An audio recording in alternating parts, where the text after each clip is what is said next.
রাস্তার ধারে একটি গাড়ি দাঁড়িয়ে আছে। চারপাশটা যেন হঠাৎ করেই থমকে গেল।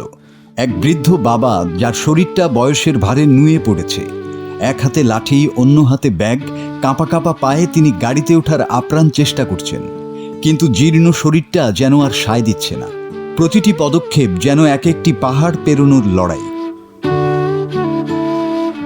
ঠিক সেই মুহূর্তে এগিয়ে এলেন একজন।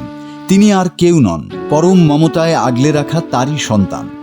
একসময় এই বাবা তার শক্ত চওড়া পিঠে এই সন্তানকে বসিয়ে মাইলের পর মাইল পথ পাড়ি দিয়েছিলেন। ক্লান্ত দুপুরে পরম নিশ্চিন্তে বাবার পিঠে মাথা রাখা সেই দিনগুলো আজ ফিরে এসেছে এক ভিন্ন রূপে। আজ বাবার সামর্থ্য ফুরিয়েছে, কিন্তু বাবার প্রতি সন্তানের ভালোবাসা ফুরোয়নি। এক মুহূর্ত দেরি না করে ছেলে মাটিতে হাঁটু গেড়ে বসে পিঠ পেতে দিল বাবাকে।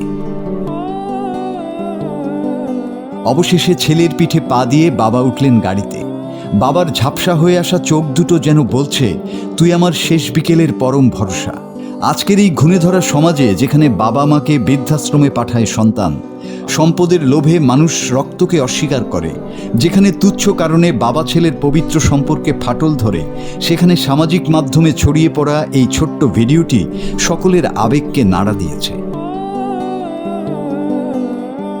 সময় বদলায়, বয়স বাড়ে, এমনকি পৃথিবীর রূপও বদলে যায়, কিন্তু বাবা আর সন্তানের এই আদিম ও অকৃত্রিম বন্ধন কখনো বদলায় না। শুধু একদিন ভরসার জায়গাটা বদলে যায়। যে সন্তান একদিন বাবার আঙুল ধরে হাঁটতে শিখেছিল, সময়ের ব্যবধানে সেই সন্তানই আজ বাবার একমাত্র অবলম্বন। মাসুদ হাসান, বাংলা টিভি।